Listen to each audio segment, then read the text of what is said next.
Okay, thank you very much, colleague, for coming for this side event within the Cryosphere Pavilion. We are very pleased really to have you with us for this side event. As you saw within the video, this side event concerns the International Year 2025 for glacier preservation, which was declared by the UN General Assembly under the leadership, of course, of Tajikistan. We are very pleased to, as I said, to have you all.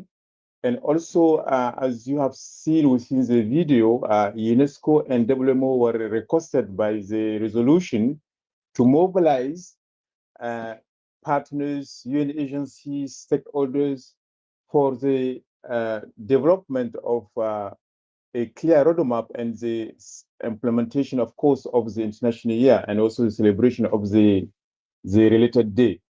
So this session aim really to galvanize, to mobilize partners to work together so that we can move forward towards the implementation of this International Year of Glaciers Preservation.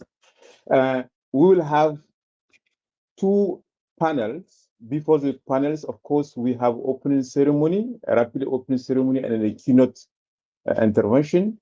Then I will hand over to my colleagues from WMO and also my colleague Anil to moderate the two other sessions. So without further ado, I will want to call upon John Spanda for opening remark. John from WMO. Yeah.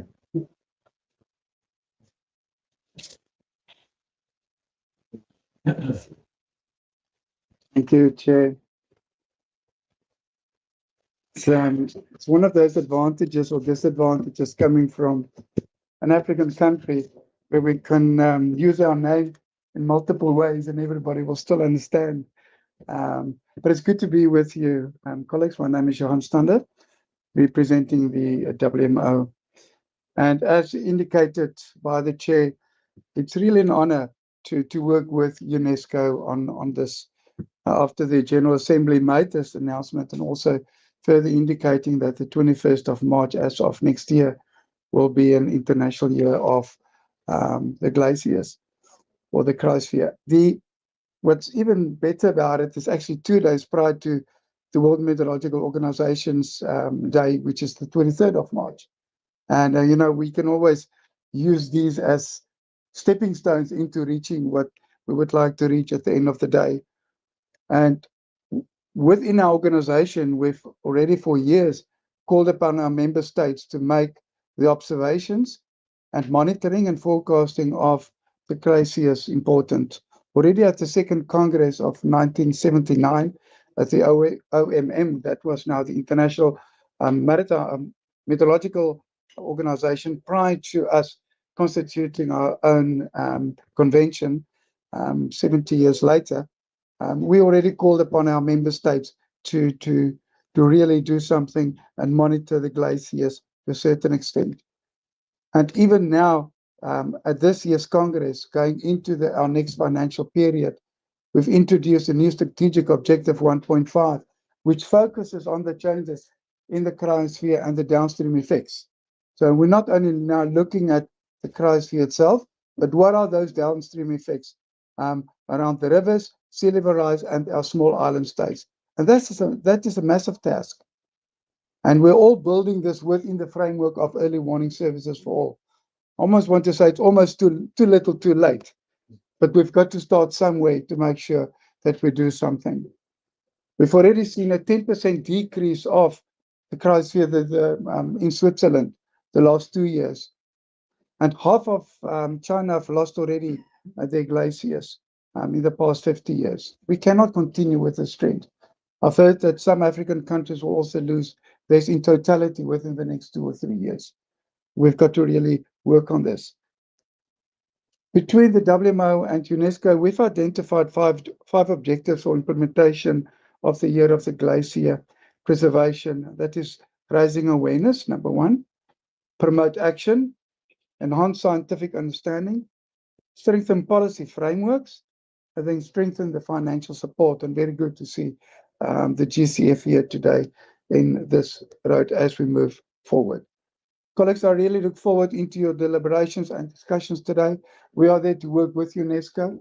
Let us make sure that we provide our member states, but not only for them. Those people are at risk. Let's make sure that we provide something to make sure that we preserve our glaciers and that there is water tomorrow for those that follow us. It's not about us anymore. When I look at the room, most of us will retire within 10 years. What about our children and our grandchildren and those following us? We've got to make sure that we leave a legacy behind which they can be proud of. I thank you, Chair. Yeah, thank you very much, John, and indeed looking forward for continuing our outstanding, long-standing partnership with WMO in supporting member states addressing this daunting challenge of glacier melting, accelerate melting. Unfortunately, we need to do something indeed. Now let's move to John, the other John Pomeroy from the University of Saskatchewan, also the chair of our new UNESCO water chair on water and climate change. John, you have. Thank you. It's a great delight to be here, and I want to set the scientific stage for the very important year we have ahead for us and other things. And I want to recognize UNESCO chair at the University of Saskatchewan, but also the Global Water Futures program, which has helped so much with this. I'll jump to it. Why are we here? The high mountains are where humanity, the atmosphere, our ecosystems, our snow, ice, and water all come together in the headwaters that provide water for over half of humanity's population. And how we have managed mountain water in our irrigation areas actually goes back to development of our civilizations around the world in thousands of years ago. And it will mark how we get through the imminent problems that are coming from global warming and development. I'm going to, instead of giving you a global overview, you've perhaps seen a lot of that at this pavilion, which is great. I'm going to show you what's happening this year. This year, the global temperatures exceeded 1.5 degrees Celsius for a few months in the summer, the hottest perhaps in 120,000 years. How did it go? Well, in the Canadian Rockies, not very well. We had snow melt a month earlier. We had snowpacks hundreds of millimeters below normal, and that was just the start. And this is a time when Banff National Park was about 4.5 degrees warmer than its historical average at this time of year. So getting very similar to some of the worst case scenarios for the end of the century. What did that do to the glaciers? Well, the glaciers started their snowmelt in late April instead of normally the June period when that happens. Peyto Glacier, which is an international hydrological decade glacier. It is also part of WMO's Cryosphere Watch, and it is contributed to the World Glacier Monitoring Service as one of the longest studied glaciers in the world. Had a very, very bad year, as it has had for the last few years. Its last positive mass balance was 23 years ago, and so losing hundreds of meters over just a few years, and close to 30 meters elevation drop due to ice melt. So our observations there are showing that Peyto, like many other glaciers around the world, is on the way out already. What happens downstream from this? Well, the Bow River at Banff drains the Canadian Rockies and provides water for a vast agricultural region of semi-arid agriculture in Western Canada. As you can see, the gray zone is the normal flows for that river. Blue is what happened this last year. Stream flow peaked a month early, then dropped below normal. Bow River at Banff is as it comes out of the mountains. As it leaves the irrigation districts is the lower graph, where the flows were 1/10 of normal through much of the summer. These are the lowest stream flows ever recorded, and the records go back to 1909. So we have an unmitigated hydrological disaster for this region. It supplies food and irrigation and water supply for major cities throughout Western Canada. Also, these rivers flow north, some of them, and the Peace, Athabasca, Mackenzie flows were exceptionally low, leading to the lowest water levels ever recorded on Great Slave Lake, one of the world's giant freshwater bodies, and flows on the Mackenzie River so low that barges could not reach the Western Arctic settlements for their annual resupply. So our International Year for Glaciers Preservation, we absolutely need it, and we need to find solutions for this deglaciating future. The impacts may be more to the loss of snow than to the loss of glaciers, but the glaciers are the indicator of the change which is occurring, and permafrost is part of that mix as well. So solutions, one is we need observations. We need to be able to measure, or we cannot manage these changes. The INARCH is a program of the World Climate Research Program, and it's a network of 60 observatories around the world to help measure in high mountain systems changes to the cryosphere, snow ice, human systems, water systems. Predictions. I'll see if I can get this to these. This is a high resolution snow redistribution and melt model we developed at the University of Saskatchewan, running over millions of square kilometers in Western Canada and now Chile. Our ambition is to run this for the world. And we can provide predictions down to 50 meters in high mountain terrain, which is unprecedented. So it's predictions like that that will help us manage these things with forecasts. of what's coming down the pipe. And working with people to protect, we have to engage with society, we have to influence policy, we have to make sure those solutions are suitable for communities and have full community engagement, including with indigenous communities. This is absolutely crucial. These solutions for food production are similarly crucially important and require long-term engagement with food producers downstream and with those high mountain communities that are so directly impacted. So we have a choice.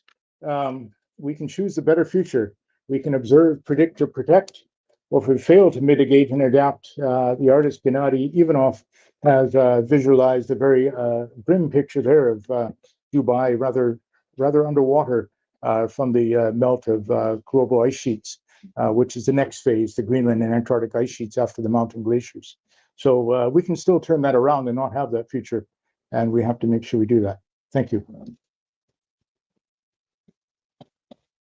Thank you very much, Jean Pomara, for this rapid overview of what's currently going on in Canada, which is a good example of what you have been doing within your university, and indeed observe, predict, and protect by mobilizing communities who are living the reality of the changing of the glaciers. Thank you for that. Now, before starting the two high-level panel, I want to give the floor to my colleague Kuhn to provide us a rapid overview of the already proposed potential roadmap for the international year. Morning to you all. I think Johan and John have actually put the challenges quite clear for us, and of course the international year serves to really address them. And I just want to quickly go through the concept note of the international year, how we perceive it at this point and how we want to modify it moving forward, but also on the roadmap for implementation. So again, Johan already alluded to the 5 objectives for the international year: to raise awareness, promote action, enhance scientific understanding, strengthen policy frameworks, but also looking at strengthening financial support for implementation.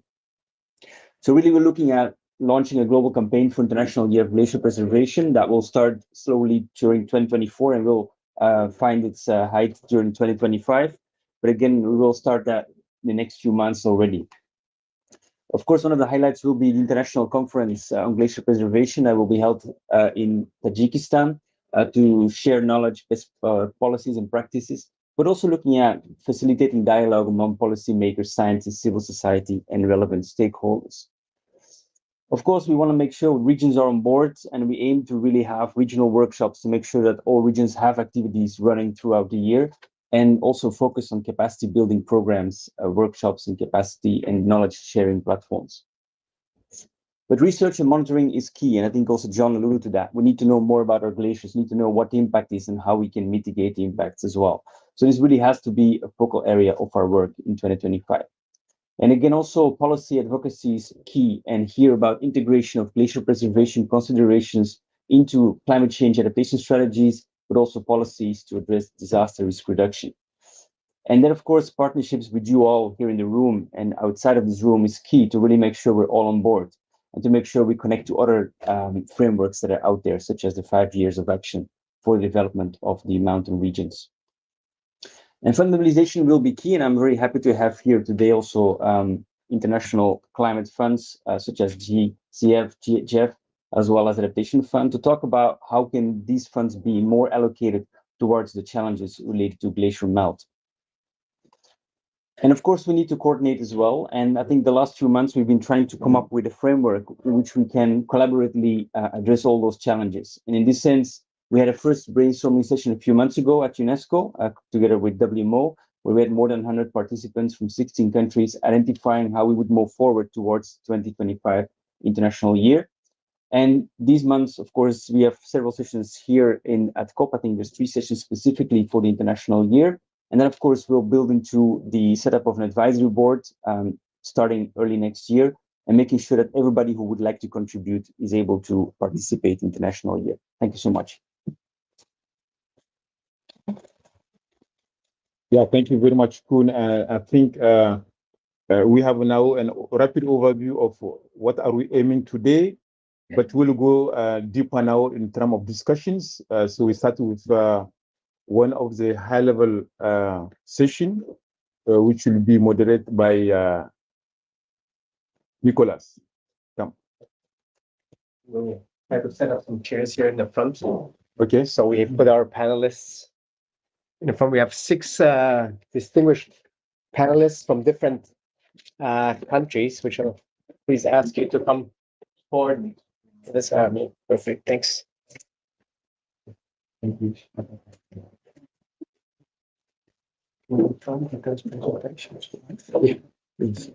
would like to use some of those slides. Thank you so much. Thanks, Johan, for everything. Really well done.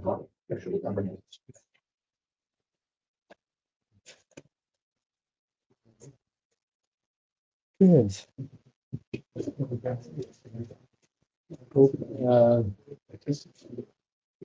We're still missing. Is this where permafrost is, or Cryosphere Pavilion, yeah. well, I'm supposed to be a panelist on permafrost. What's your name, please, sir? Chief Gary Harrison. At what time, you know? Noon, Not here now, I think. No? noon here. Next session, probably. Next issue. Yeah, we are ongoing right now. Okay.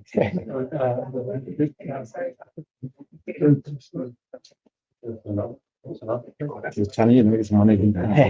But we're still missing, so we have, okay, I'll get our panel started. So thank you very much for coming here. And now we will start with the first high level panel on the country perspectives on challenges and solutions.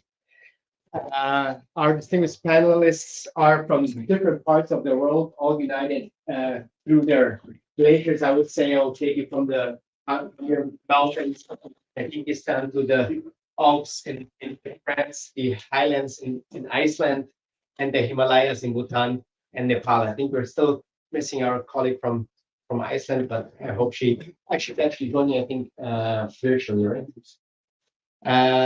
Good. So let's start first with our representative from Tajikistan, Mr. Sanoy Boysoda, the representative of the Executive Committee of the International Fund for Saving the Aral Sea. As we all know, over 90% of Tajikistan is a mountainous region, and they are struggling, as many other regions of the world, with the increasing temperatures. So without further ado, to save us some time, I'll give the floor to Sanoy. Sanoy, please give us a little bit of an overview of the implications that the increasing glacier melts are having in the society of Tajikistan. What does this mean for your hydropower production, agricultural systems, the downstream population? And of course, we're thankful for Tajikistan's leadership in conveying the International Year of Patience 2025. Sanoy, the floor is yours. Thank you very much, Nicholas. Taking this opportunity, I would like to thank WMO and UNESCO for organizing this important event towards implementation of the International Year of Glacier Preservation. As you might know, 8% of the territory of Tajikistan is covered by glaciers and snow, and they are forming a microclimate. They regulate hydrological regime of our rivers, and 80% of annual flow of our rivers is formed by melting glaciers and snow. And climate change, under the climate change impact, they are rapidly melting, and for last 50, 60 years, we have lost almost 30% of our glaciers, and about more than 1,000 small and mid-sized glaciers.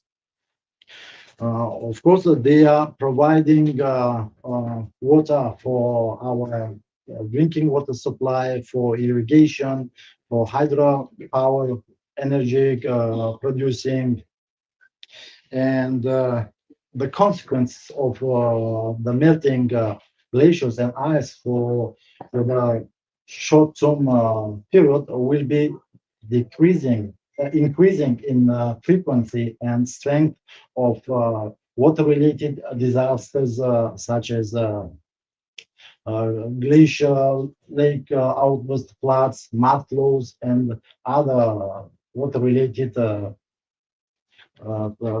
disasters.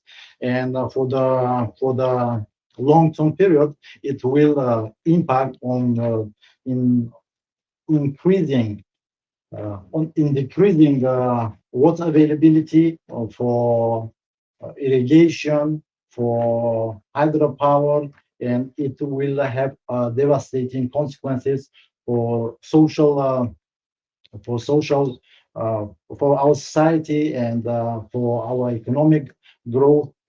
Uh, and to address these challenges, we have identified, uh, our government has identified these issues as one of its priorities, and we have already started our activities towards mitigation and adaptation to these changes.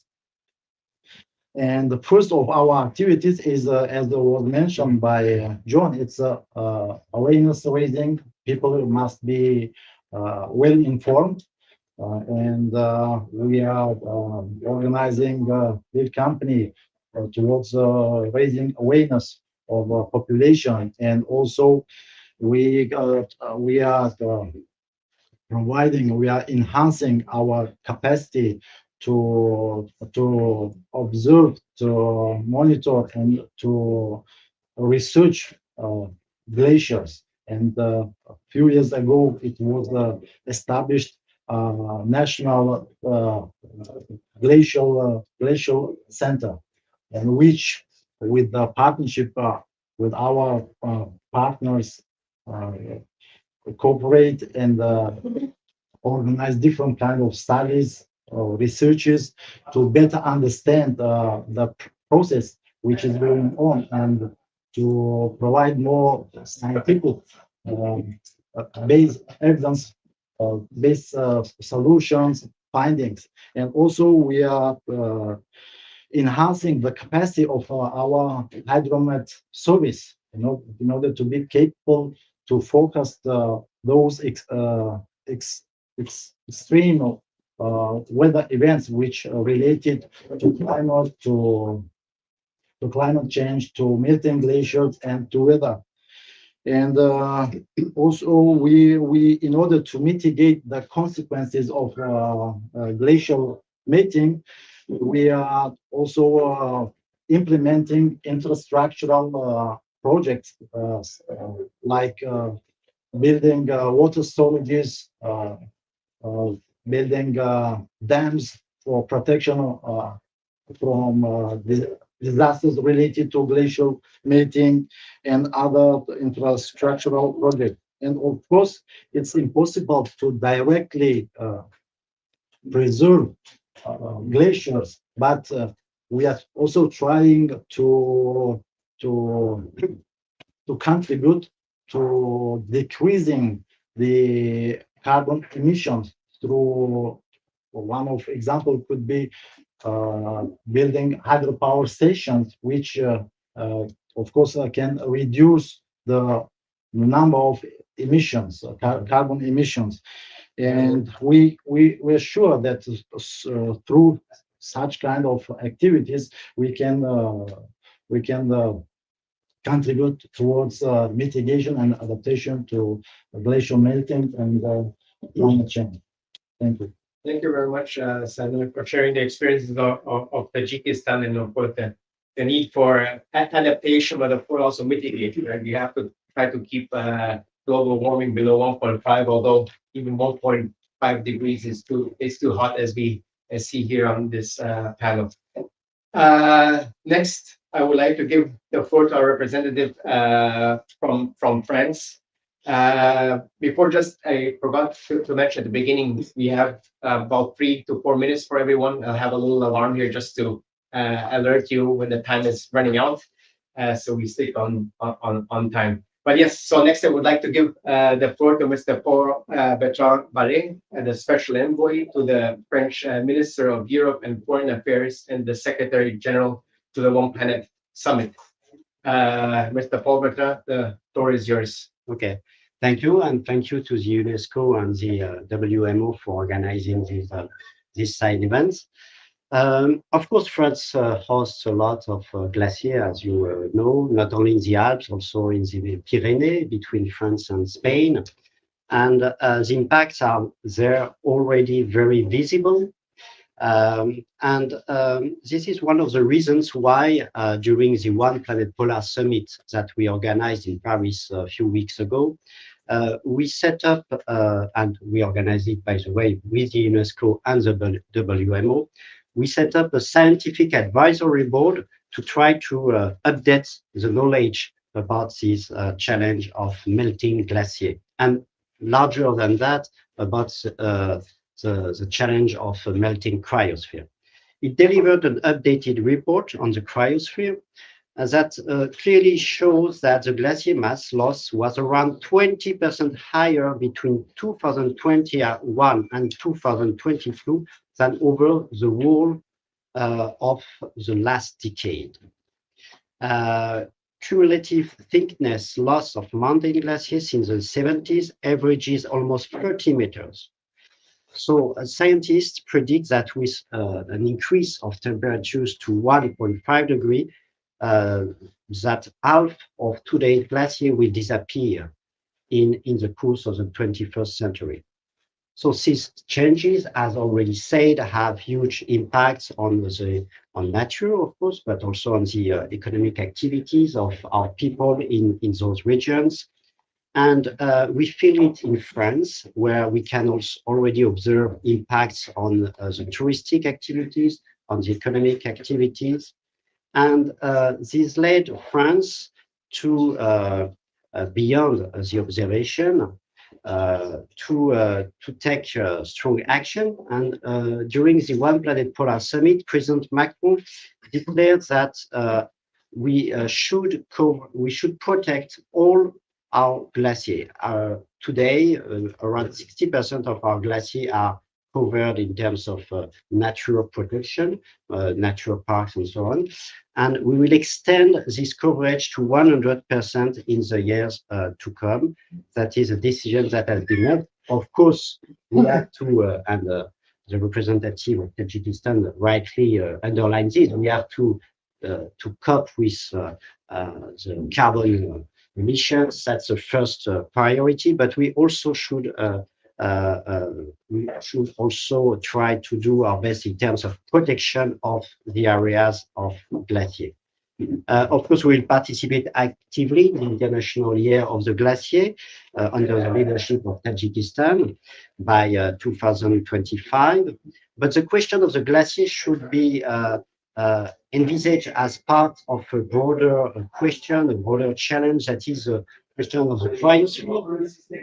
And therefore, we proposed, and it was endorsed by more than 30 countries, to an international organization in Paris at the Polar Summit. We propose to envisage and to work together in the weeks to come, in the months to come, towards a decade of glacier and polar sciences. That will be an opportunity starting from the 2025 and ending by 2035. So starting with the year of the glacier, that will be an opportunity to gather financings, gather goodwillings, to strengthen the international scientific cooperation in this field, where it is so much needed. Let me say also a word maybe on other aspects of the cryosphere melting impacts in France. That is a question also for us of the sea level rise that we start observing, and that will have an impact on our coastal regions. So that is a very serious question that more and more we are taking into account in our policies, for example, by setting up a network of coastal region observatories. So, because at this stage, we must admit that there is a lack of knowledge about the impacts, and that there is a lack of knowledge about the financial impacts specifically.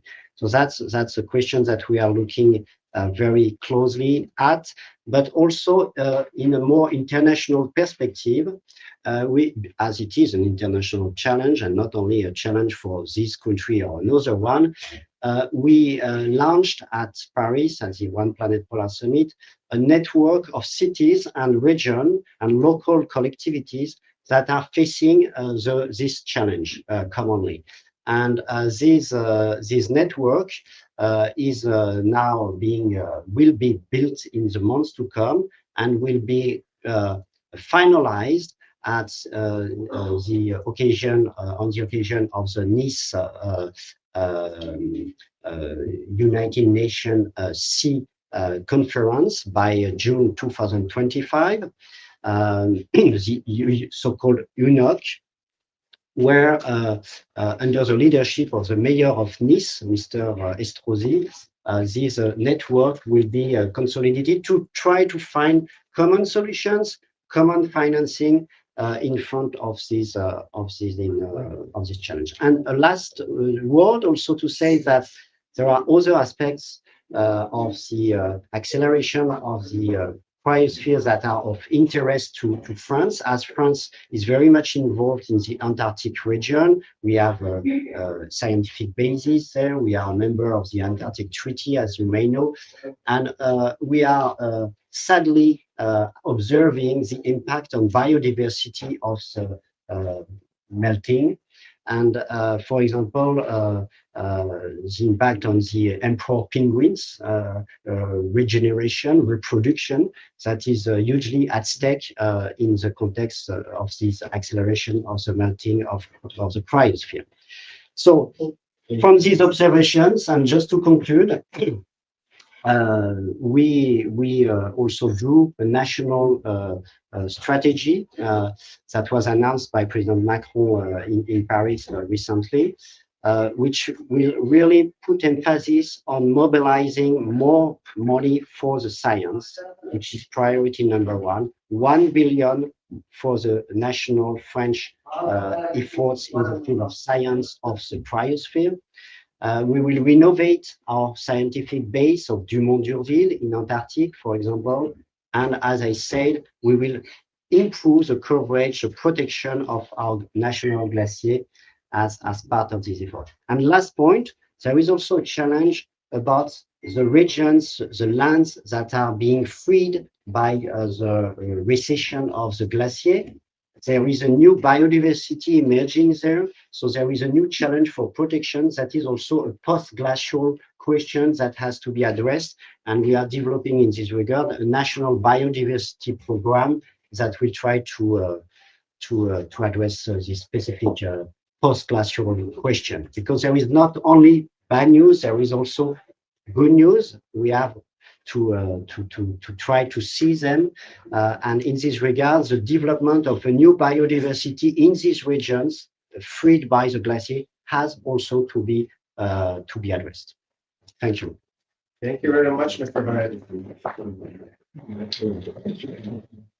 It's really great that we have friends on board and sharing the knowledge and expertise, investing so much in science and research. There's a lot to be done, and good to also see the leadership at the highest level.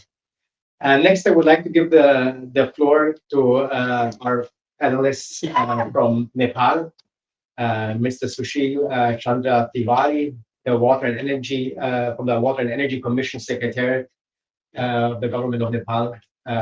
Mr. Tiwari, the floor is yours. Thank you, Chair.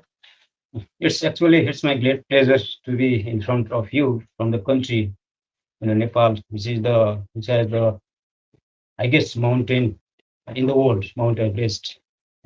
And though the country is small, but we have almost about more than 70% of the area covered by the mountains, actually. And we have major three basins, Kosi, Gandaki, and Karnali, which is the major source of water for the Indus, Ganges, and Brahmaputra in India. And actually, this is the source, freshwater source of the 2 billion people downstream in the region, actually. And also, the country contains significant portion of the Hindu-Kush Himalayas, which is also the major source of fresh water for Asia. So actually, because of the climate change, the country is facing, we are witnessing several problems already there, like especially the water availability in those major rivers basin is decreasing year by year, actually. And because of that, our country as well as the many fertile lands in the downstream, they are affecting from water scarcity for irrigation, actually. And these are also source for the fresh water supply for drinking as well as sanitation also for the people living around. And they are also suffering significantly. And similarly, Nepal, we have also have a huge potential for hydropower, which is actually the renewable energy that can contribute for the mitigation of climate change in the region as well as in the world also. So for that also, the hydropower sector is also being more mostly affected by this kind of effects on the uh, mountain ice reserve in the glaciers, actually. And from the past 30 years, we have experienced that almost about 25% of the glaciers have been decreased in the past 30 years. And the area, actually, the number of glacier lakes is increasing by 11% because of the uh, formation of different small lakes because of the melting of the glaciers.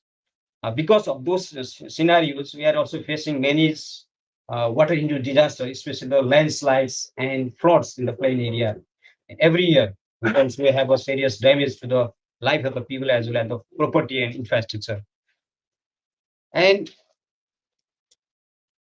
actually, for the conservation of these glaciers, actually we have make some initiation and support from like UNDP also to identify those critical or dangerous glaciers.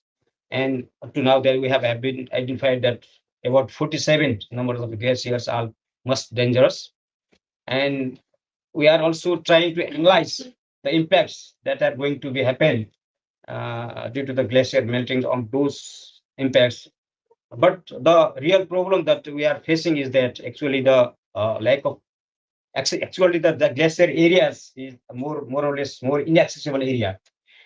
They are not in easier access, so we need to have some kind of technology how we can identify like remote sensing or modern technology to identify those dangerous or potentially dangerous glaciers.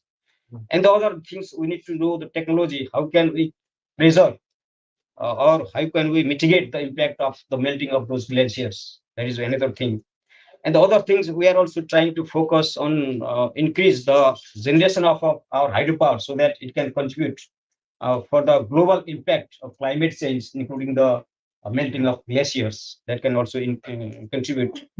Similarly, we are trying to have some kind of collaboration with the international partners also to work to collaborate in those areas so that that can be easier for us to identify, to prioritize those glaciers and to mitigate the impacts that we can have from this kind of effects. So these are the major situation and the major challenges that we are facing because Nepal is being a developing country actually, or at least developed countries. So we need to enhance our capacity, enhance our knowledge, enhance our technology, as well as we need to have some kind of financial support also for those kind of mitigation measures. So we actually look forward to collaborate with those countries, or we look forward to have some kind of networking for those with those countries which are facing the similar types of problems, and also to look forward to have more cooperation from the international partners also to have collaboration in those areas because this is a highly sensitive area, not only for the region, for the country, but for the whole region and for the whole globe. So it should be the concern of the whole globe, whole region also. So in this aspect, and I look forward to have more collaboration in the coming days, like in the 2025. This is the International Year of Glacier Preservation. So we need to work more on these areas, and we need to increase our collaboration, increase our technology, increase our knowledge, always as we need to invest more from the development partners actually. So with this, I would like to conclude my remarks. Thank you very much. Thank you very much, Mr. Tiwari, and it's really good that you really highlighted the issue of technology, and accessibility of these areas, and how we are going to overcome that, and sharing those technologies and knowledges. And of course, we'll need the financial resources for that, which we'll tackle in the second panel. So thank you very much also for Nepal's leadership and collaboration. Next, I would like to give the floor to a neighboring country of Nepal, our representative from Bhutan, Mr. Karma Glaciologist. Sorry for that. At the National Center for Hydrology and Meteorology of the Royal Government of Bhutan. Mr. Karma, the floor is yours. Thank you, Nicholas. Thank you, WMO and UNESCO for letting me be a part of this discussion. I think I come from a country which is located in the easternmost part of the Himalayas, east to Nepal. I think everybody knows Nepal, but most of you may not be knowing Bhutan if I say Bhutan. So it's always better to give a reference first and then tell the name of the country. So I always get this difficulty in locating my country to the audience. So anyway, I don't have much to add on our problems and issues on what we are facing regarding the glaciers in Bhutan, apart from what my Nepal colleague has already highlighted. But what I would like to highlight here is Bhutan is a very small country. It's just 38,000 square kilometers with 700,000 people. And there are around 700 glaciers in Bhutan, which are not really doing well. So since we are located in the easternmost part of the Himalayas, our glaciers behave very differently with the glaciers from elsewhere in the world. So we have our own issues regarding the geographical location of our in our region. So that is why, like most of the glaciers now in Bhutan, if you look at, they fall below the ELA, the equilibrium line of altitude, which means that most of them will disappear by any means if the current trend of climate continues for another few decades. So that is the fact that what IPCC report, the special report on cryosphere and ocean, also pointed out. And even if you go through this, the Paris, the most ambitious Paris agreement of 1.5, I don't think we will be able to do much to save these the smaller glaciers in our region. So connected to this one, what we are facing now, like we are just 700,000 people in the country, and more than 50% of the population, their livelihood is agriculture, which is a water-intensive sector. The other one is our economy depends mostly on hydropower generation, which are almost all located in the big river valleys downstream. And hydropower contributes more than 40% annually to our economy. So this is how sensitive we are actually. So at the source, the glaciers are receding. Almost all the river systems in Bhutan, they have their origin from the glaciers and snowfields in the north. So the retreating rate of glaciers in Bhutan is around 16 meters for the smaller glaciers per year. And for the larger debris covered glacier is around 30 to 35 meters. So just imagine what will be the situation in the next few decades. So associated with this on the risks is now the meltwater contribution to river systems in Bhutan. We have some scientific data coming out, which ranges from 33% to 49%. So that is a lot, although this may vary in time and space, but on the average, they contribute around 33 to 49%. So what will we do with all those mega hydropower projects located in the downstream region if there is no sufficient water in the rivers? So currently we are facing a lot of electricity problem especially during the lean season.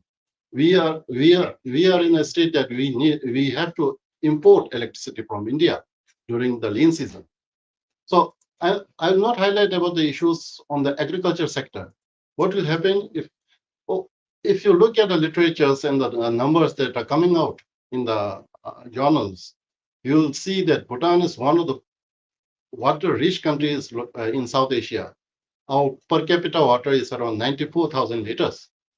But that is just a literature.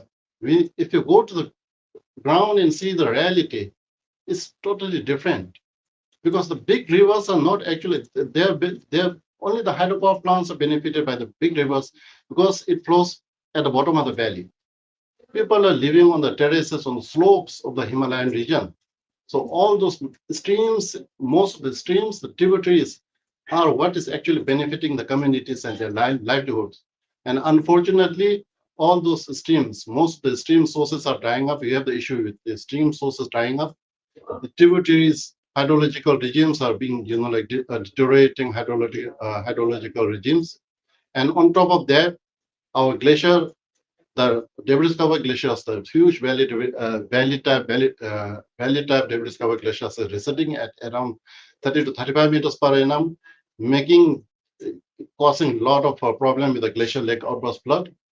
So that is what we are facing as an issue and problem in the eastern part of the Himalayas. Well, now what we have done a lot of things actually.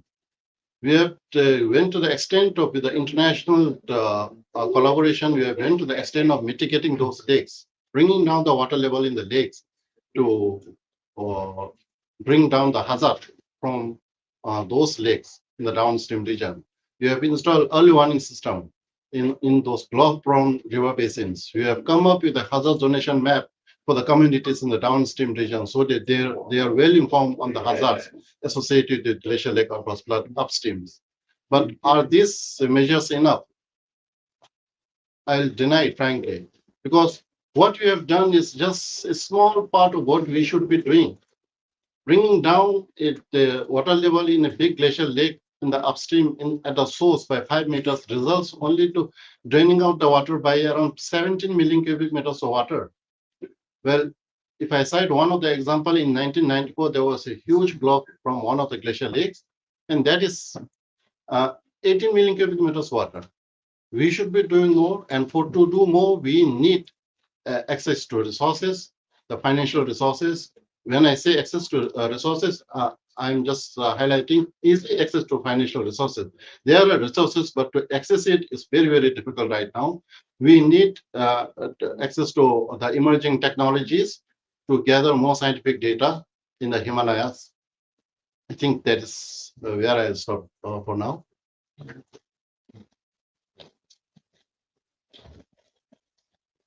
Thank you very much, Mr. Khan, for elaborating the challenges and the solutions that Bhutan is working towards. I know we could continue talking about the subject for hours, for days, and I encourage participants to reach out to the speakers after this session to continue the discussions, and we'll of course provide more opportunities in the days and in the years to come. And of course, we'll have now also a decade of Glaciers, so it's good to hear that.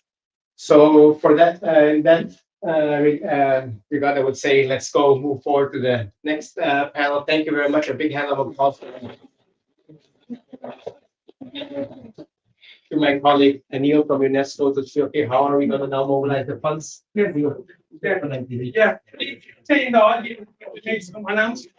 So I want to invite our next panelist, Isabella Koziel, Deputy Director General from ICIMOD, Mr. Kevin Forsberg from Green Climate Fund, Ms. Pam Pearson, Director of International Cryosphere Climate Initiative. Pam, thank you for hosting us.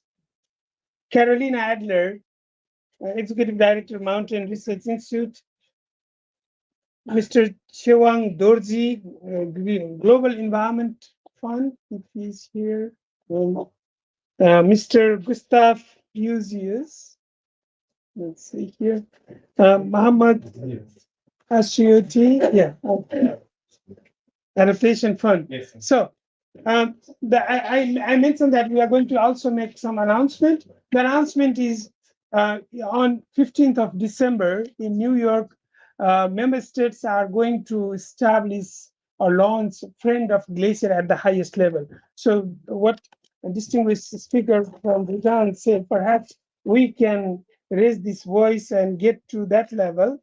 And also now, what you mentioned about scientific literature, you refer to some of the IPCC report, special report. We have some of the speaker actually. Carolina is the lead author of that chapter. So probably she will reflect some of your points.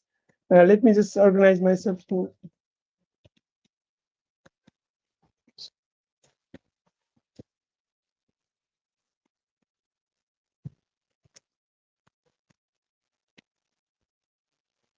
So with this, this session will discuss about mobilizing resources, solution to support International Year on Glacier Preservation. I would like to start with Isabella, and congratulations. Today ICIMOD is celebrating 40th anniversary, and she is here celebrating with us. UNESCO is proud to be one of the founding members of ICIMOD. So what is the importance of International Year of Glacier Preservation 2025 in the context of melting Cryosphere? Of course, for its reason you have heard, and how ICIMOD see its contribution to International Year. If you can give your insight in 4 minutes, please. So, thank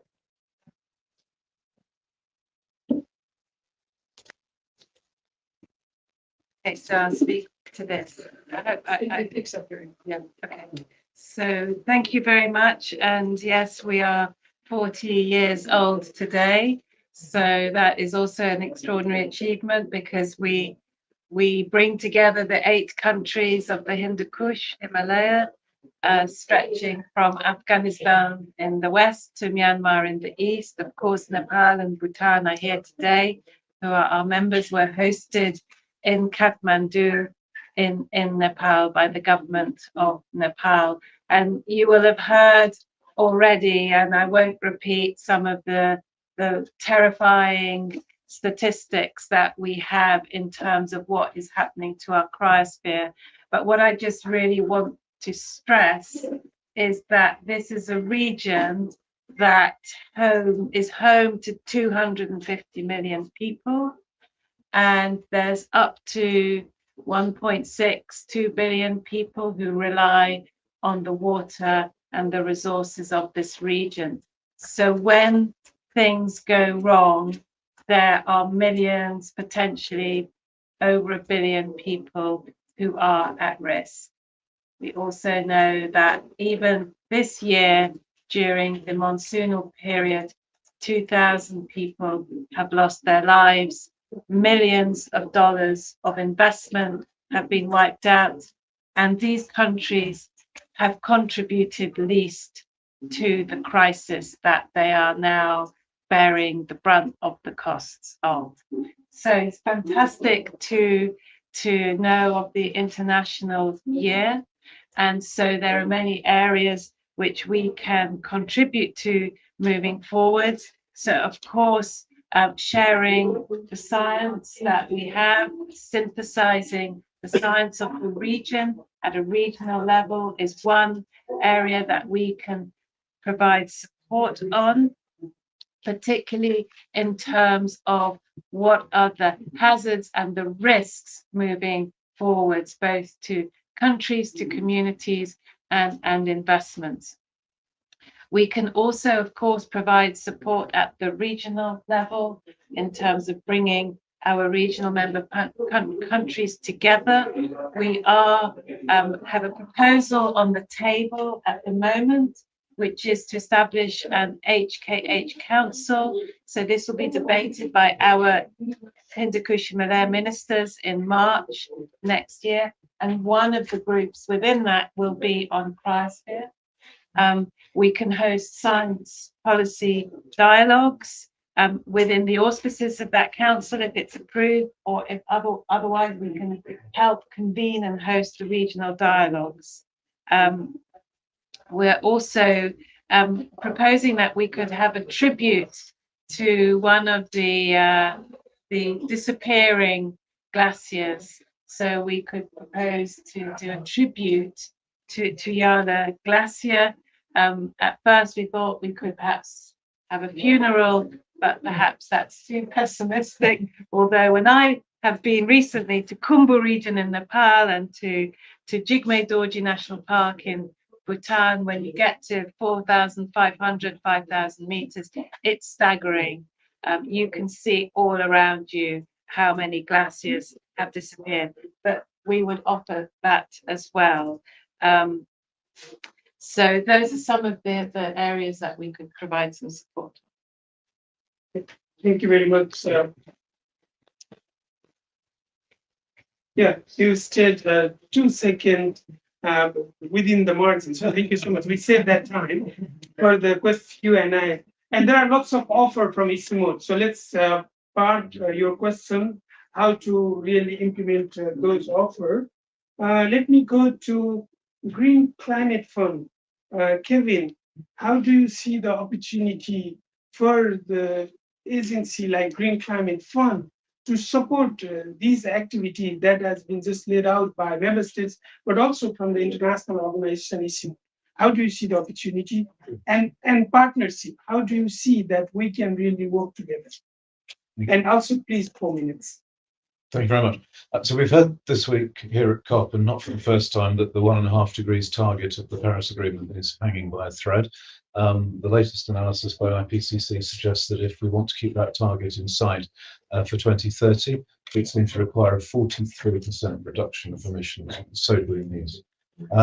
And we've heard from other speakers the rate at which glaciers have been reducing and or even losing their existence over the last decade. And it's true that adaptations and losses and damages are always concentrated amongst the most vulnerable populations. And once we get above 1.5 degrees of warming, limited freshwater resources pose hard adaptation limits. And at that point, some ecosystem-based adaptation measures, which we support through many of our projects, they become impossible and ineffective. So as the world's largest climate fund, our mission is to help developing countries transition to low-emission, climate-resilient economies. At the moment, as of our last board meeting, the GCF has approved $13.5 billion worth of projects being delivered in 129 developing countries. And I can talk about some of those previous projects and how they impact on glacial regions, and then very briefly talk about our future strategic plan.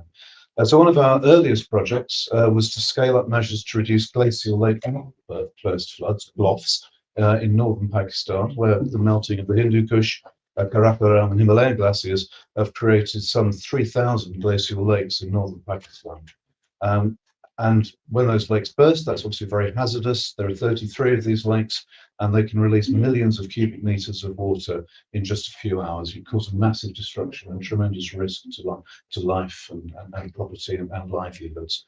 So that project, one of our earliest projects, in fact, is building 250 engineering structures, dams, ponds, spillways, as well as ecosystem-based measures around tree plantation and drainage management, as well as strengthening disaster risk management policies and implementing early warning systems. And that's an adaptation project, but clearly there's a lot of relevance to mitigation here as well, and we've heard some of those aspects. Another of our projects in Tajikistan is contextualized with hydropower, because hydropower provides something like 98% of energy, I believe. And obviously, as the climate warms, and all climate models agree upon this, significant changes in the fluxes of water are going to have huge implications, both in the short and the long term for power within Tajikistan and any other country with the same reliance. So one of our projects is modernizing hydropower in the region, protecting it against future climate conditions, as well as allowing the relevant agencies and ministries to manage those climate risks and provide structural rehabilitation to optimize resilience to climate change. And I think this is a great time to remind everyone that for glaciers, just like for the oceans, in terms of sea level rise, as well as ocean acidification, there is no alternative to mitigating carbon dioxide emissions. It's only deep and immediate cuts that are going to reach these net zero targets, and only that is going to save glaciers, and only that is going to save the oceans from irreversible sea level rise. Because just like the ocean, glaciers have long memories, and even if we were to stop that now, the heat that's already in the system, over and above the heat of pre-industrial, will still be causing losses. So mitigation must never be forgotten, even though adaptation is extremely important. As we go into our new, what we call our new strategic plan, 2024 to 27, we're still committed to maintaining a 50-50 balance between adaptation and mitigation. And I'll just speak very briefly to some of the specific targets in that new strategic plan for 24 to 27. We're targeting between 50 to 60 new and enhanced early warning systems for vulnerable countries. On ecosystems, we're looking to support countries to protect and restore between 120 to 200 million hectares of terrestrial or marine ecosystems. And we're also looking to bring something like 40 to 70 projects specifically for adaptation. And I'm delighted to say that during the course of this week, very generous pledges from our donor countries bring the GCF2 replenishment up to $12.8 billion. So we look forward to having the opportunity for partnering in the year of the glacier and hopefully the decade of the glacier as well. Thank you. Thank you very much indeed. We with the WMO, we look opportunity to help member states to materialize some of the possible funding venues so that lives and livelihood, as mentioned by distinguished delegates in the earlier session, can be saved and adapted accordingly. Now we will move from the. I would like to hear a little bit of science now. And I'm looking at Carolina, who was the lead author, IPCC's special book, special chapter that you refer to, Ocean and Cryosphere. So what is the perspective from Scientific Coordination Organization, Mountain Research Institute? How do you see how we need to mobilize scientific community to address these challenges, but also to work together for the funding opportunities? Carolina, 4 minutes. Thank you very much, Anil. Thank you for the opportunity to also discuss a bit more about how could we imagine the coordination of scientific research around the world. The MRI has been around now for 20 years, and we've been contributing very much to assessments through census work. But one of the things that the International Year provides is also an opportunity to redefine a scientific agenda that also places an emphasis on the future.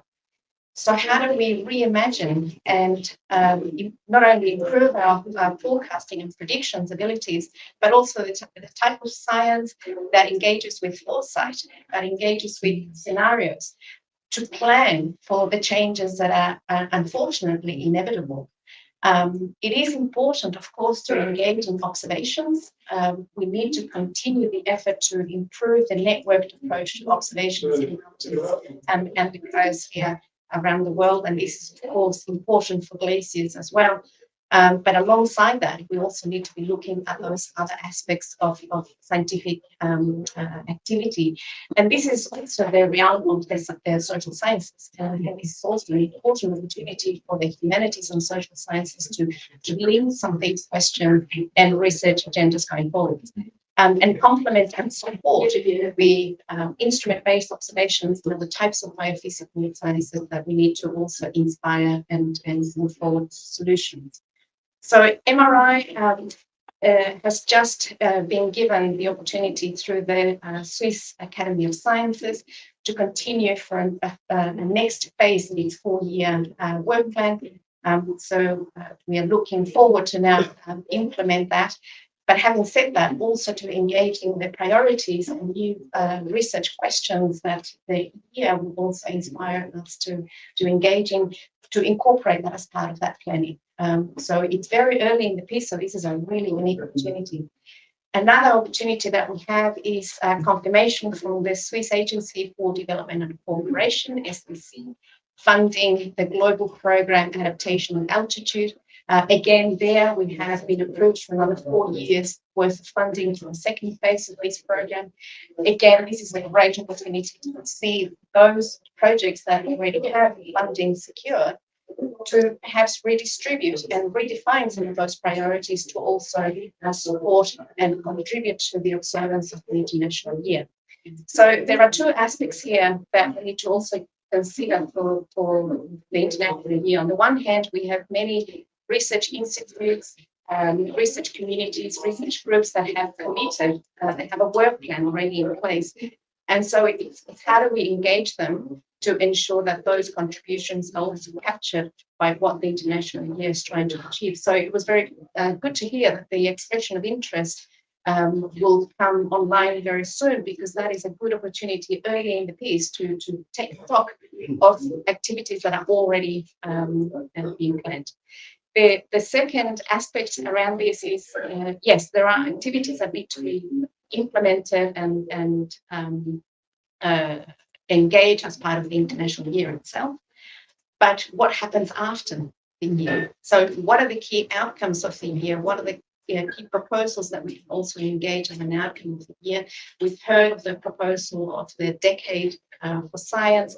This is a very encouraging signal, because that will provide a platform to continue this work over a considerable time into the future. And one final thing that I would like to also mention, and it relates to the intervention made by the representative from France about the post-glacial aspects that we also need to consider. Yes, indeed, biodiversity and the new species that are literally being unveiled in front of our eyes are also a threat and an opportunity, but we also need to think about the governance aspects. The human dimension and the land use changes and opportunities to utilize that space, and that is also something that we need to be thinking about, and that is something that the NRI is looking to focus attention on that level. Thank you. Indeed, UNESCO and WMO, we will be calling for expression of interest.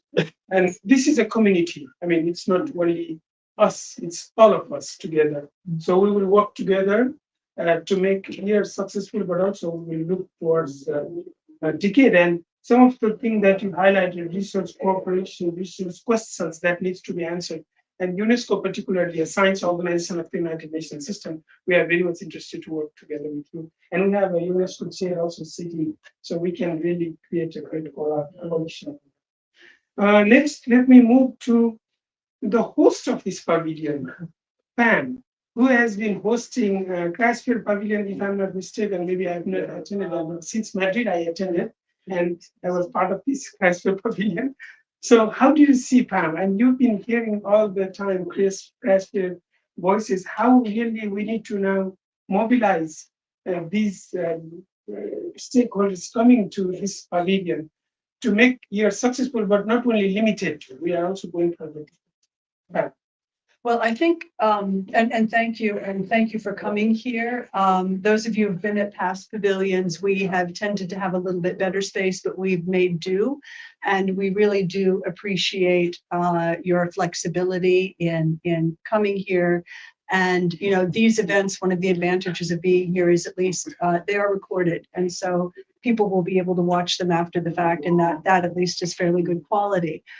Because really mountains in cryosphere and their impacts are spread around the world. I think that is the thing that I'll focus on, because there have been so many good points made here, but that the impacts from loss of mountain cryosphere are really regional, and in many countries without mountains, in many countries that would never see snow. And that is one of the reasons that we together with Chile and Iceland are working hard, especially here at this COP, to try to draw those connections for governments through the Ambition on Melting Ice high-level group, which will have a ministerial meeting next week on the 9th, where we hope that actually some of the countries, I will not point to you, will join, but we recognize France for having joined and really motivated other countries to join at the One Planet Polar Summit, which was very much most welcome. But the point of AMI is to make that connection, number one. And number two, to raise at that very high level, as well as to the general public, that the changes occurring to glaciers, as was mentioned earlier, are largely irreversible unless we mitigate in accordance really with the 1.5 degree goal.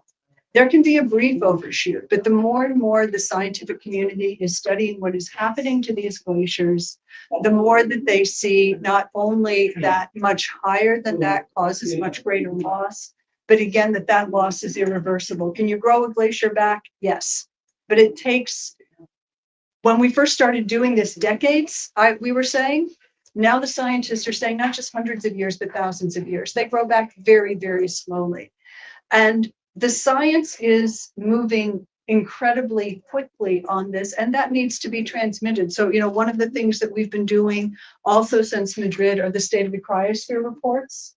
So these are coming out every year, and they're coming out every year, and they're peer reviewed. About half of the reviewers are actually IPCC authors. Carolina is one of them. Miriam Jackson from ICIMOD, also an IPCC author, is another. Is to convey the rapidity of this science. And the summary is it's happening faster and at lower temperatures than we thought. Observations in almost all cryosphere are running ahead of projections. And that's a really important message to get out. I apologize for sitting here tapping, but we're trying to get this into the covers decision and to the GST. And having coordination meetings, and I think I will end with that, because that meeting that we're hoping to have a little bit later this afternoon to coordinate the countries interested. Yeah, lots of mountain countries. Bhutan has confirmed that it will be there, and Chile will chair along with Iceland. But we're also having coastal countries that are coming because they find themselves just as concerned with what is happening, and downstream countries like Bangladesh, another member of ICIMOD. And so this is the message that really needs to get out there, that these losses are permanent, largely irreversible, and we really need to mitigate at the same time as we plan for what we must with adaptation. If you go to the exhibit Cryosphere Pavilion, and I'll end with this because it's a message of caution and hope, there is an animation that is running there, one of many, that shows the Great Alleged Glacier in Switzerland, and there's so much heat built up into the system that it makes no difference whether you have low or high emissions. Those two simulations are exactly equal until about 2060. And then once you get past 2060, however, you see a huge difference. And by 2100, high emissions, that glacier is completely gone. Low emissions, about half of it is left. That's the choice that we have, and we still have that choice to make. So thank you. Thank you for presenting so many opportunities. Also, the AMI. I think this should be linked to the work plan that we are going to, prepare for the 2025. So please also join our effort when we call for expression of interest, but also, invite us to all these initiatives.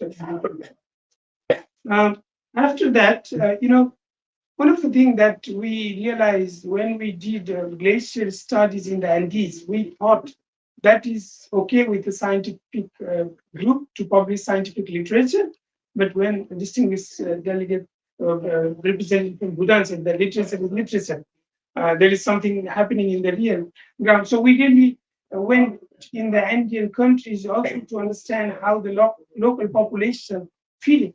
And that is all translated into Andean Glacier and Water Atlas. We collaborated with Greta Arenda.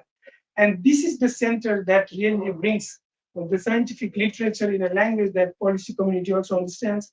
And they recently are going to launch permafrost atlas. And I would like to invite Gustav, who comes from Stockholm University, but also from Greta Arenda, to say a few words how this permafrost atlas and similar work that we are going to do in Central Asia can contribute to international leadership. Thank you.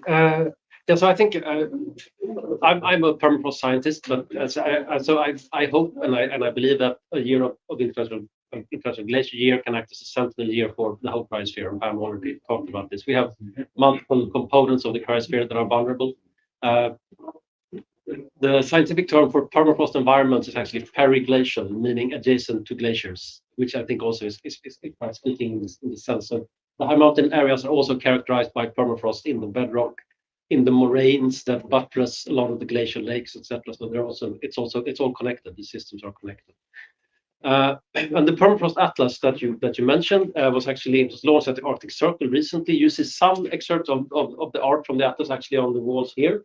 And if you noted that there are also some posters in the corridor coming in, that where you can also see some more of it. So this is an effort that came to be through EU-funded project called Nunatario, which was a consortium of over 30 universities, and in total 150 scientists contributed to the atlas. We gathered all of the best data we could on the extent, the properties, the vulnerability of permafrost, and then the really expert cartographers at Grid Arendal help put this together to it's really going to be, or it is, a printed coffee table book, but it's also an online resource that's available as both this exhibit that is around here and the PDF of the actual atlas. You can, if you just Google the permafrost atlas, the very first hit will be the Grid Arendal page with these PDFs.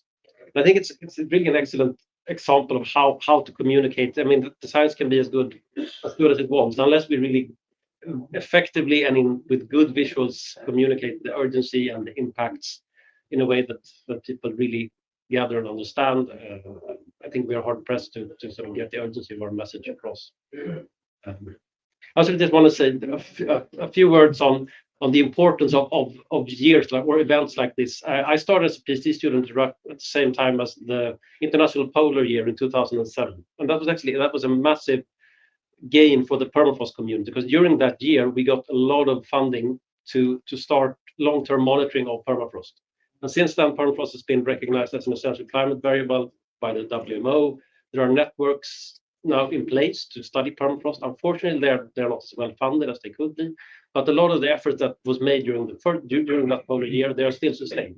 And those monitoring networks have immense value for the science. And I think that's coordinated monitoring efforts that happen with the same methods, with the same methodologies everywhere, is of immense value to the science. And I think high-level support from organizations like UNESCO, WMO, and others is really needed to sustain and make that happen. Monitoring that is done with different types of techniques by different groups in different places that is not coordinated is of much less scientific value. And I think, and as we are relying more and more on satellite observations to cover the whole Earth, we still need the ground measurements to calibrate and make sure that these satellite measurements are, that they are really giving us the same message everywhere, and that we calibrate to on-ground measurements. So I think this on-site and on-ground measurements and long-term measurements and sustained funding is of immense value to the scientific community, and I hope that's something that we can get out of a year like this.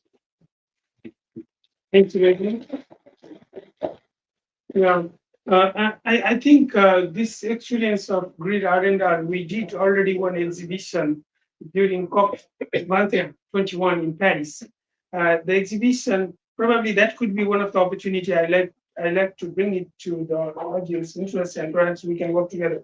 We work with all space agencies, the Japanese Satellite Agency, European Space Agency, NASA, and compared two satellite images of two different timelines. So these picture satellite images told the story, and that was fantastic. We did exhibition of the mountains, natural heritage sites. We can think about something also for the 2025, and that was with the Grid Arendal.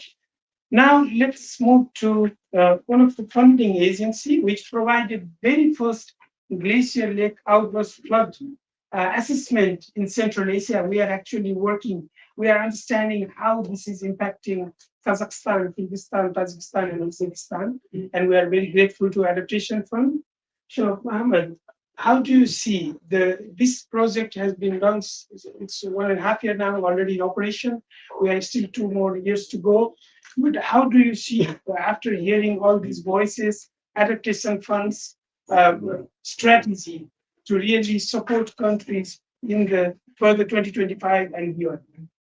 Yeah, thank you, and thanks for the invitation. Actually, it's an honor to be here, not only because of the important issue of the glacier melting, but also because we have 3 of our main implementing entities, ICMO, WMO, and UNESCO.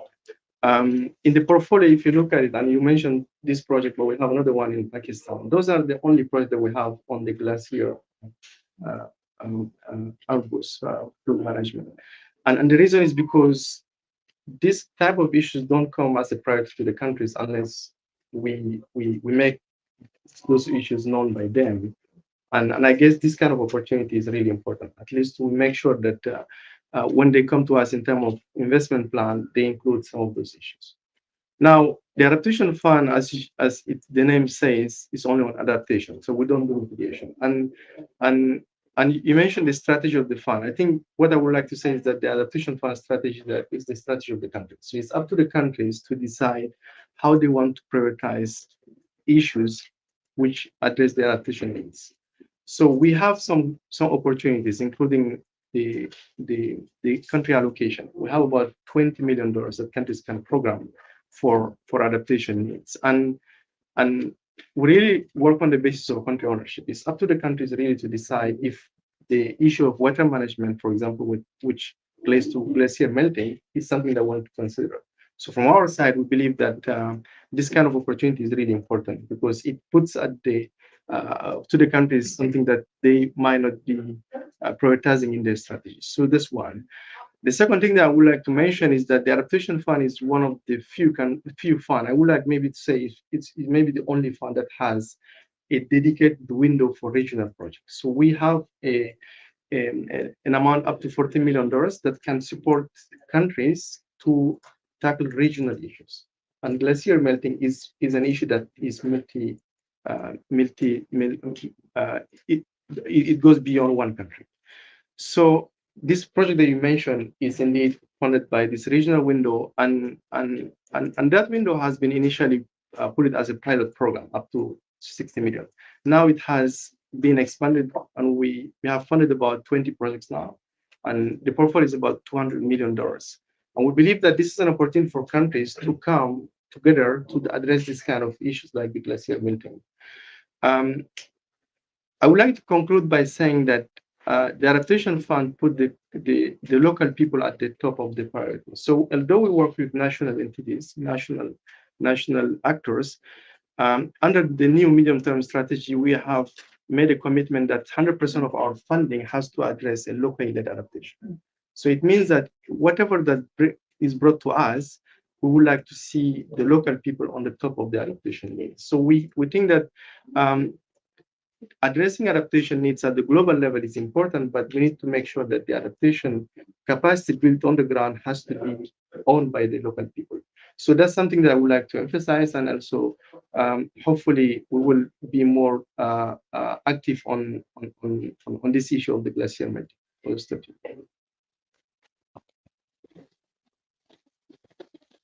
Thank you very much, Mohammed. 2:30, there is a session in which we are going to show some of the preliminary work from the Central Asia funded by Adaptation Fund. So please come here. We have, this is advertisement, by the way. We have a session 2:30.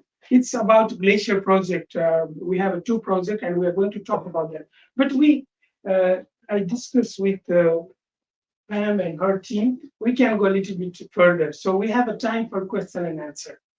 So please feel free to come back to the panelists, ask your question, and then we can create some additional insight for the international community. So floor is open. Yes, please identify yourself. Yes, my name is Abdul Gafurov, and I'm from science side. So it's over. Thank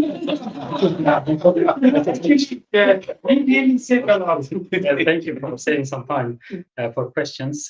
So I'm doing cryosphere research in Central Asia, snow and glaciers. And in 2025, Tajikistan is hosting together with other international organizations the year of glacier preservation. And it has been also said from Bhutan and Nepal side, there needs to be more financial support for scientific studies, access to financial resources.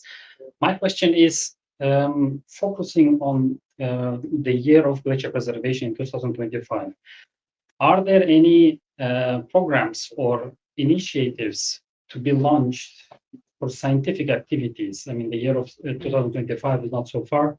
That scientific community can prepare some products, let's say, focusing on Central Asia or focusing on Tajikistan, which is a lot of glaciers that can be then presented during the 2025 event.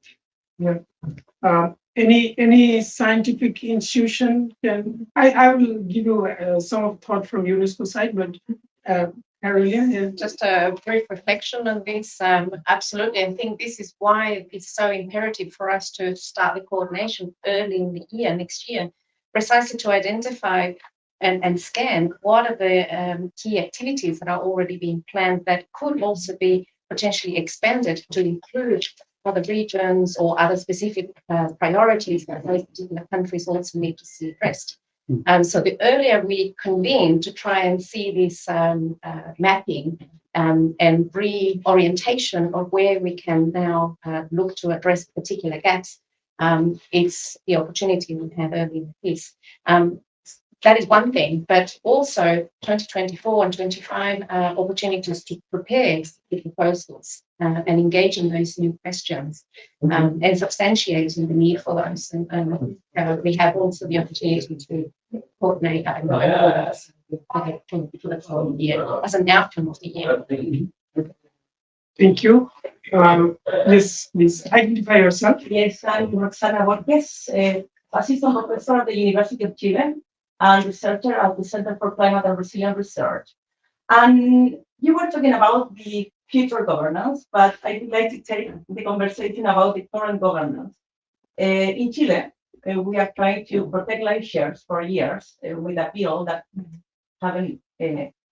we are not able to pass a law because of the pressure of the mining companies.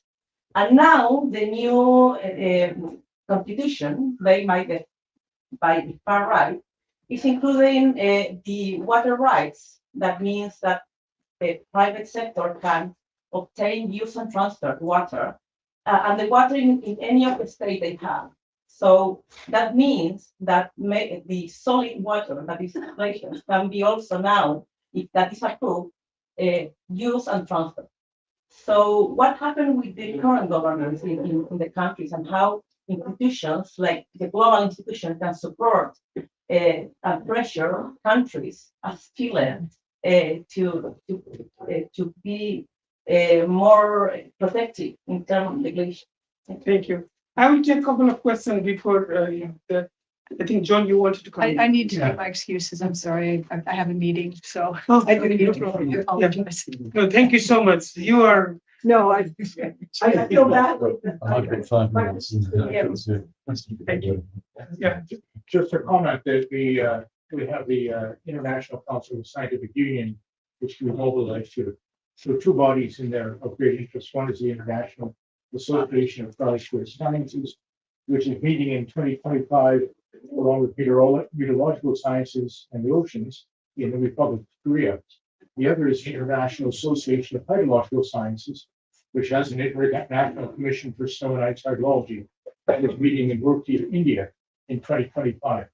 We have to, as a community, ensure that the international year is on the schedule of these scientific bodies and that the information be collated together for the contributions we give. There's a tremendous scientific expertise around the world that can mobilize these organizations very quickly. UNESCO and WMO have good connections to them already. Thank you. Yes. Yeah, as we are advertising here, and very positively, may I add a mention about the call of President Macron and President Tokayev, France and Kazakhstan, to convene a summit about water by September 2024. That may also be a good opportunity, diplomatically speaking, scientifically speaking, to gather our forces and to strengthen our cooperation in the field of water that is obviously at the very heart of the Glacier question. Thank you. One more question and then we will go to the panelists. No? Yeah, I will come to the panelists. I don't see from audience. So before I give the floor to Kevin, Kun, you want to take you know the Chilean governance a little bit? Can you come in? Okay. It's an interesting question, Roxana, thanks for that. And it's a challenging one, I think. It's about frameworks, about vision, about what we want to do with our water resources, how we vision that. Is it a commodity or is it something that we want to preserve? And I think it's not an easy answer to give. I think it depends on the setting. But certainly there is concerns and different frameworks. When we look at Argentina, where they conserve and they protect the glaciers, in Chile, this issue really going in the opposite direction. So I think there's also an opportunity to talk about governance and put that also at the heart of international year, making sure that we put that on the agenda. And we talk about best practices and what really should be the focus. So certainly for people who are there. Okay, I will go to the panelists, but before that, the science, 2025 is an opportunity for international year, but also 50th anniversary of Intergovernmental Hydrological Program, which really laid out the foundation of science of hydrology, including Cryosphere. So there will be opportunity from each of the member states, ISP National Committee. Please contact your ISP National Committee to propose activities for the 50th anniversary of Intergovernmental Hydrological Program. And we should be working with the scientific community or also with the member states. So let me go to the panelists. Yes, Kevin. I need to run to another meeting, Sure. but before I do, let me just make a sound a cautionary note in terms of the length of time it takes to spin up funding from the global climate funds. And I can't speak for all of us, and perhaps Mohammed would like to supplement my answer. But from GCS perspective, even if a country has got clear priorities for mitigation and adaptation identified, turning that into a full proposal, bringing it to our board and having it approved for funding, optimistically 1 year would be a very good result. So I'm just letting everyone know that in the context of a year for Glaciers, use that year wisely in terms of preparation, because certainly for our fund, developing a proposal fully takes that amount of time. And of course, there's no reason why the year shouldn't be laying the foundations for great activities to follow it, but I would strongly recommend that, if wherever you possibly can, you turn that year into a decade, because the realities of the global funding landscape are it takes that long to mobilize the sums of money required. And with everyone's apologies, I must rush to another meeting. Thank you for the invitation. Thank you very much. Carolina, any final thought? So we just quickly go to 60 seconds. Just one final thought inspired by the intervention from Roxana. Good to see you, by the way. I think this is also an opportunity for science diplomacy. I think this is a new chance to engage in the science policy space in new ways and support the governance questions and challenges that clearly these regions face, especially in a transboundary setting in which mountains and glaciers are located. I think this is a great chance for countries to come together and collaborate. So it's not just scientific collaboration, but also the nation states also collaborate on common issues. Thank you. Yeah, thank you. Ahmed, any final thoughts? No, I mean, I just would like to maybe to echo what Kevin has said. Although we have funding available, and again, the funding availability depends on the allocation that we receive from the pledge that we receive from donor countries that I would like to ask to have more. But also, it's important to keep in mind that a project preparation can take up to 1 year or even more. When it comes to transboundary, it can even take more. So let's just keep that in mind. Yes, of course. Isabella. Yeah, and perhaps just following on that point, so we are working on 2 adaptation fund proposals at the moment. One is going to be focused on GLOF and GLOF risks in Pakistan. It is a lot of work. We would love to be able to move towards regional funding, but there are challenges in that. But we are going to hopefully make that first step. But just in terms of international year, I think it's really important that we deploy the regional mechanism that we're establishing in the HKH. If we do get the HKH Council approved, that's a really important opportunity at ministerial level across our countries to really promote these issues and address some of the governance issues as well, whilst also using science and evidence as our foundation point to make the case more coherent and forcefully. Thank you. Thank you. Yes, I guess I can just say that I think that efforts like this it's really a great way to get the cryosphere science broadly out there, and also to get more people to recognize unacceptable impacts that we will see from passing 1.5 approaching 2 degrees to all cryosphere dynamics. It's simply not a future anyone wants to live in. And I think anything that highlights this and helps communicate that science, that solid science, to policymakers and the broader public is something really good. Thank you, all the panelists. Now I invite Abu to close the session. Thank you very much, Anil, and also Nicola, for the two excellent high-level panel. And I was very impressed on the contribution. I think the key message is the following. Let's work together, moving forward towards this International Year of Glaciers Preservation. But not only for that, let's go beyond that. And we have very good news following the Polar Summit in France with this initiative of having a decade.